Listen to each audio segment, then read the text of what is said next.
Good morning, children. Today we are going to start a very touching story. The title of the story is Bholi, and it is from supplementary reader book from class 10th. It is written by K.A. Abbas. Let us first of all discuss about the writer of the story first in a nutshell. The author of the story is Khwaja Ahmad Abbas.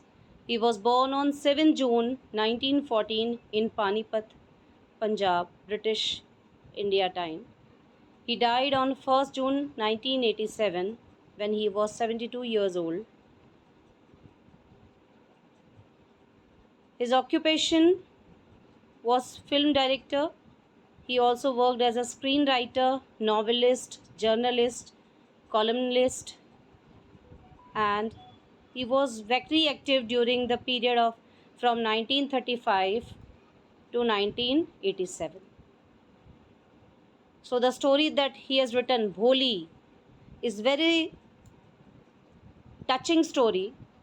Bholi is a very innocent character from her childhood. Bholi was neglected at home. I'm going to tell you the story in a nutshell first. Bholi's early childhood. Bholi was the fourth child of Ramlal, who was a farmer, and the village Nambardar.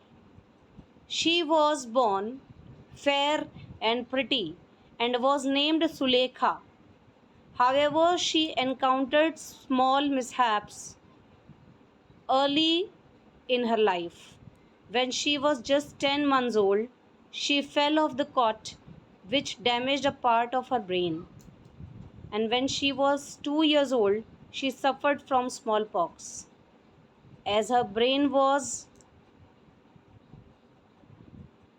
from the as her brain some of the part of her brain got injured due to the falling off from the cot, so she was not normal like other children.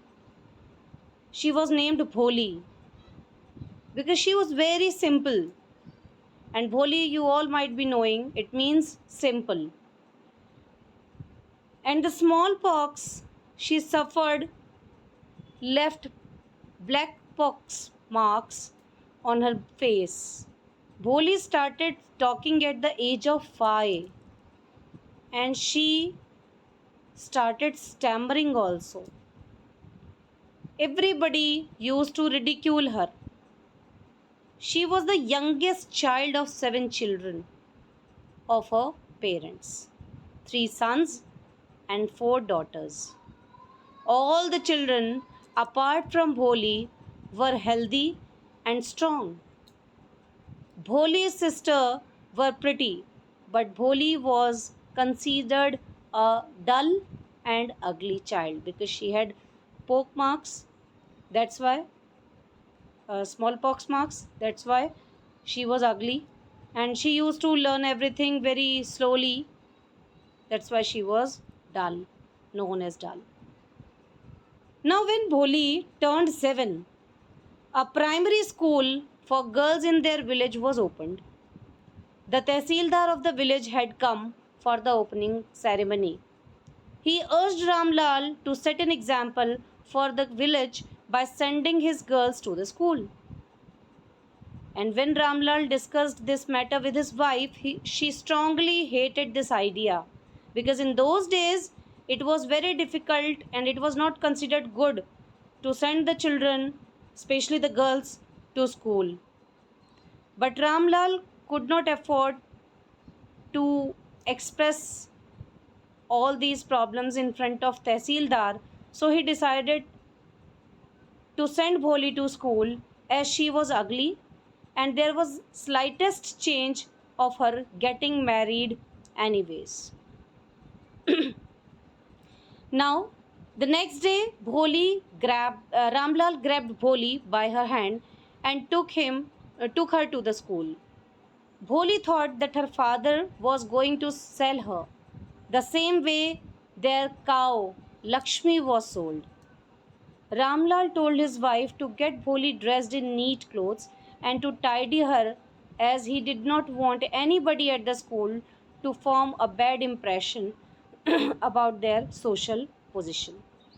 So Bholi was she was given new clothes, not new clothes, she was given the hand me down clothes of her sister Champa, which no longer fitted her. Now it was given to Bholi, that was cleaned by her mother, and for the first time in her life, Bholi took a bath. Her hair, her dry hair, was rubbed with oil, and the care taken of Bholi was for the first time. The care that was given to her was for the first time in her life, and she felt that the school might be the school might surely be a better place than home, because she was given a better care at that time. Now on her first day of school, Bholi was taken to headmistress by Ramlal. The headmistress took her to the classroom and asked her to sit in the corner of the class. Now what happens, we are going to study in the lesson Bholi. So children, now get ready to read the lesson. Rest of the lesson will be explained in the next video. Her name was Sulekha, but since her childhood, everyone had been calling her Bholi, the simpleton. So Bholi's real name was Sulekha, but since her childhood, everybody used to call her Bholi because she was very simple. She was the fourth daughter of Nambardar Ramlal. When she was 10 months old, she had fallen off the cot on her head, and perhaps it had damaged some part of her brain because she had fallen off the cot. That's why everybody just thought that it might had damaged some part of her brain. That was why she remained a backward child and came to be known as Bholi, the simpleton. And this is the reason why she learnt everything slowly. She took some time to learn everything, and everybody used to call her Bholi. At birth, the child was very fair and pretty. When Bholi was born, she was very beautiful. She was very fair. But when she was 2 years old, she had an attack of smallpox. Only the eyes were saved, and rest of the face was affected. But the entire body, not only the face, but the entire body was permanently disfigured, means discolored, had marks, black poke marks. And little Sulekha could not speak till she was 5. And when at last she learnt to speak, she started stammering. She couldn't speak fluently. The other children often made fun of her and mimicked her. They used to copy her, they used to ridicule her. As a result, she talked very little because she felt very hesitant. That's why she started talking very less. Ramlad had 7 children, 3 sons and 4 daughters, and the youngest of them was Bholi.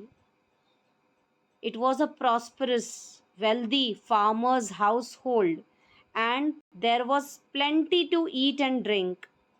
All the children except Bholi were healthy and strong. The sons had been sent to the city to study in the schools and later in colleges. Of the daughters, Radha, the eldest one, had already been married. The second daughter, Mangala's marriage had also been settled. And when that was done, Ramlal would think of the third Champa, the third girl, Champa. They were going, they were good looking. All the children, all the 3 girls were good looking, healthy girls. and it was not difficult to find bridegrooms for them. But Ramlal was worried about Bholi. She had neither good looks nor intelligence. This was the reason why her father was anxious for Bholi. Bholi was 7 years old when Mangala was married. The same year, a primary school for girls was opened in their village. And same year when Mangala, her third sister, was married, then a primary school was opened in the village. The Tehsildar Sahib came to perform its opening ceremony, its inauguration. He said to Ramlal, as a revenue official, you are the representative of the government in the village, and so you must set an example to the other villagers. You must send your daughters to school. That night, when Ramlal consulted, advice means he just wanted to consult his wife, take advice of his wife. He was just discussing all these things with his wife. His wife cried, are you crazy? Are you mad? If girls go to school, who will marry them? But Ramlal had not the courage to disobey the Tehsildar because he was his officer, boss. At last, his wife said, I will tell you what to do. Send Bholi to school, as it is there is little chance of her getting married with her ugly face and lack of sense. Children, can you think a mother talking like this? Let the teachers at school worry about her. Her mother said this about Bholi. The next day, Ramlal caught Bholi by the hand and said, come with me, I will take you to school. Bholi was frightened. Now Bholi became scared. She did not know what a school was like because she had never listened to this world and she has never been to this kind of place. That's why she was scared. She remembered how a few days ago their old cow Lakshmi had been turned out of the house and sold. No, no, no, no, no, she shouted in terror and pulled her hand away from her father's grip.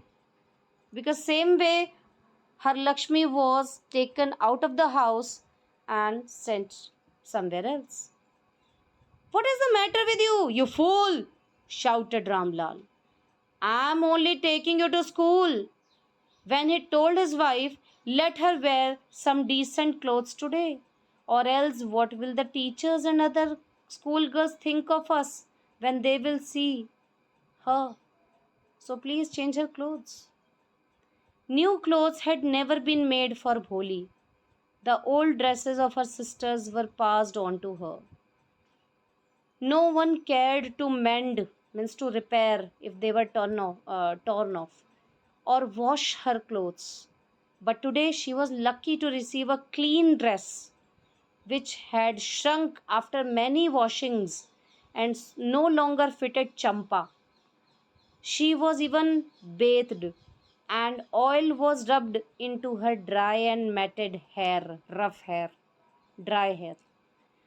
Only then she began to believe that she was being taken to a place better than her home because she was given a she was taking a bath, she was given clean clothes, that's why, and she was given care.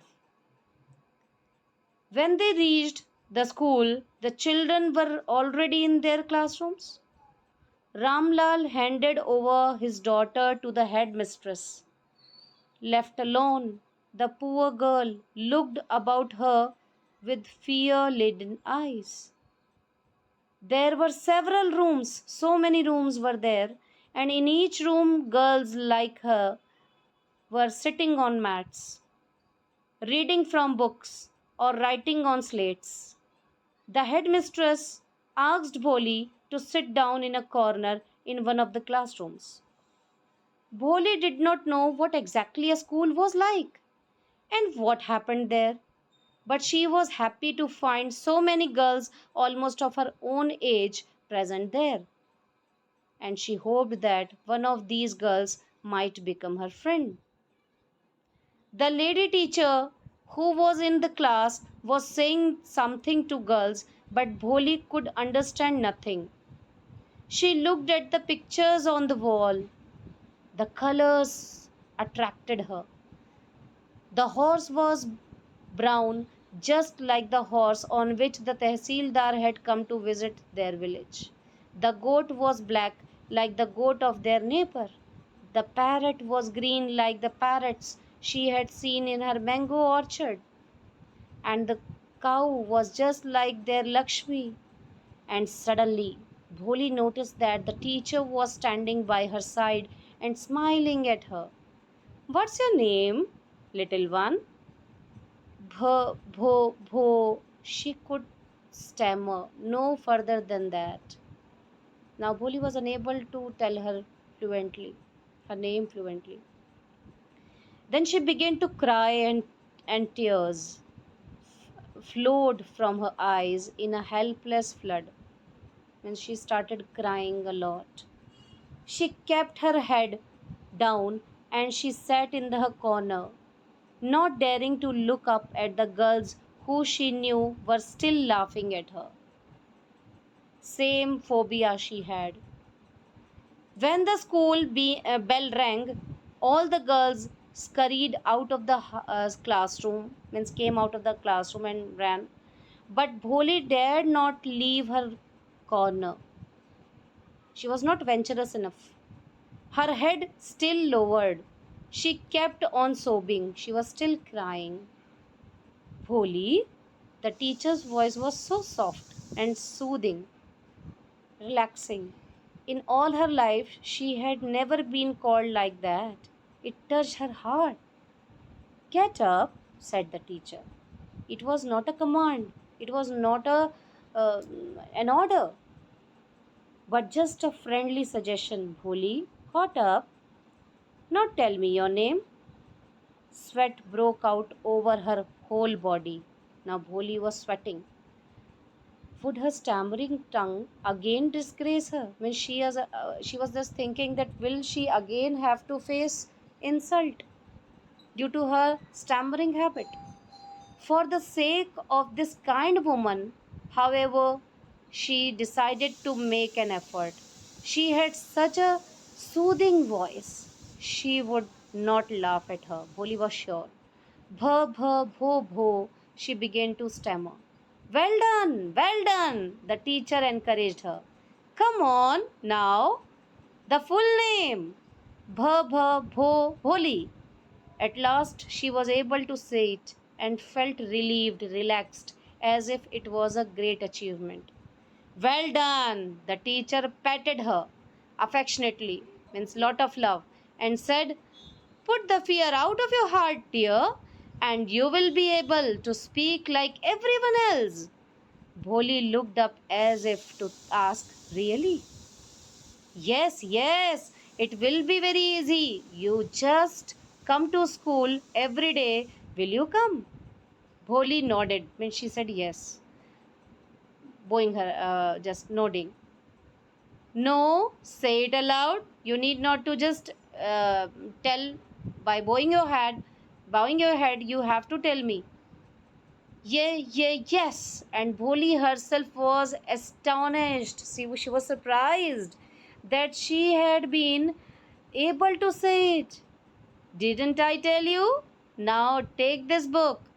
The book was full of nice pictures, and the pictures were in color: dog, cat, goat, horse, parrot, tiger, and a cow just like Lakshmi. And with every picture was a word in big black letters. In 1 month, you will be able to read this book. Then I will give you a bigger one. Then a still bigger one.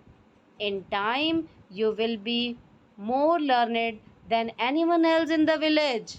Then no one will be able to laugh at you.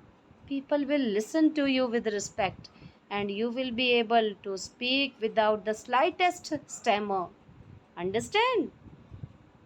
Now go home and come back early tomorrow morning. Bholi felt as if suddenly all the bells in the village temple were ringing and the trees in front of the schoolhouse had blossomed into big red flowers. Means she was ecstatic. Her heart was throbbing with a new hope and a new life, she believed. Thus the years passed. The village became a small town. The little primary school became a high school. There were now a cinema under a tin shed and a cotton ginning mill. The mail train began to stop at the railway station. One night after dinner, Ramlal said to his wife, "Then, shall I accept Vishambar's proposal?" "Yes, certainly," his wife said. "Bholi will be lucky to get such a well to do bridegroom. A big shop, a house of his own, and I hear several thousand in the bank. Moreover, he is not asking for any dowry." "That's right, but he is not so young, you know. Almost the same age as I am. And he also limps, means he is not able to walk properly. Moreover, the children from his first wife are quite grown up." The father of Bholi told all these things to his wife, means mother of Bholi. "So, what does it matter?" His wife replied, 45 or 50. It is no great age for a man. We are lucky that he is from another village and doesn't know about her pockmarks and her lack of sense. If we do not accept this proposal, she may remain unmarried all her life. "Yes, but I wonder what Bholi will say." "What will that witless one say? She is like a dumb cow." "Maybe you are right," muttered Ramlal. "Maybe you are right," said Ramlal. He murmured this. In the other corner of the courtyard, Bholi lay awake on her cot, listening to her parents. She was listening all this conversation, whispered conversation she was listening to. Bishambarnath was a well-to-do grocer. He came with a big party of friends and relations with him for the wedding. A brass band playing a popular tune from an Indian film headed the procession. Is the Bharat, the procession came, and a popular tune was being played by the brass band, with the bridegroom riding a decorated horse. Ramlal was overjoyed to see such pomp and splendor. He had never dreamed that his fourth daughter would have such a grand wedding. Bholi's elder sisters, who had come for the occasion, were jealous of her luck. When the auspicious moment came, the priest said, "Bring the bride." Bholi was wearing a red silken bridal dress and she was led to the bride's place near the sacred fire. "Garland the bride," one of his friends prompted Vishambarnath, and said Vishambarnath to garland the bride. The bridegroom lifted the garland of yellow marigolds. A woman slipped back the silken veil. Veil means that we call curtain means parda, ghungat, from the bride's face.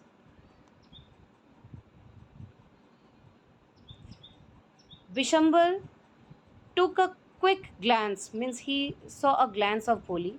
The garland remained poised in his hands. He could not garland Bholi. He stopped. The bride slowly pulled down the veil over her face. Bholi again covered her face. "Have you seen her?" said Bishambar to his friend next to him. "She has pockmarks on her face." "So what? You are not young either," his friend said to him. "That you are also not young, so why are you bothering yourself for that?" "Maybe, okay, I am not so young, but if I am to marry her, Her father must give me 5,000 rupees as dowry. Ramlal went and placed his turban, his own honor, at Bishambar's feet. Do not insult me so. Please do not humiliate me. Take 2,000 rupees. No, 5,000, or we go back, or we shall go back to our home. Keep your daughter. Ramlal said, please be a little considerate. If you go back, I can never show my face in the village. Then out with 5,000. Then the bridegroom said, okay, if you want this not to happen, then you have to give me 5,000 rupees. Tears streaming down his face, Ramlal went in, opened the safe, and counted out the notes. He placed the bundle at the bridegroom's feet. On Bishambar's greedy face appeared a triumphant smile. Now Bishambar felt very victorious. He felt very happy to humiliate such a father and the money that he got. He had gambled and won. Give me the garland, he announced. He said, now give me the garland. Once again, the veil was slipped back from the bride's face, but this time her eyes were not downcast. She was not looking down. She was full of confidence. She was looking up, looking straight at her prospective husband. And in her eyes, there was neither anger nor hate, only cold contempt, hatred. Bishamber raised the garland to place it round the bride's neck, but before he could do so, Bholi's hand struck out like a streak of lightning, and the garland was plunged into the fire. She threw it into the fire. She got up and threw away the veil. She said, Pitaji, said Bholi in a clear, loud voice. Her father, mother, sisters, brothers, relations and neighbors were all surprised to hear her speak without even slightest stammer. Pitaji, take back your money. I am not going to marry this man. Ramlas was thunderstruck. He was surprised. The guests began to whisper, so shameless, so ugly, and so shameless. Everybody started whispering. Bholi, are you crazy? Shouted Ramlal. You want to disgrace me? You want to insult your family? Have you regard for or our for our izzat, for our honor? For the sake of your izzat, said Bholi, I was willing to marry this lame old man, but I will not have such a mean, greedy, and contemptible coward as my husband. I wouldn't, I won't, I won't. She said that for your sake only I was willing to marry such a lamb man. But now I am not going to marry such a man who is so greedy, who doesn't have regard for any person, and who is a coward. What a shameless girl. We all thought she was a harmless dumb cow. Bholi turned violently on the old woman. Yes, Auntie ji. Yes, Auntie. You were right. But you all thought I was a dumb driven cow. That's why you wanted to hand me over to this heartless creature. But now the dumb cow, the stammering fool, is speaking. Do you want to hear more? Bishambar Nath, the grocer, started to go back with the party. The confused bandsmen thought this was the end of the ceremony and struck up a closing song.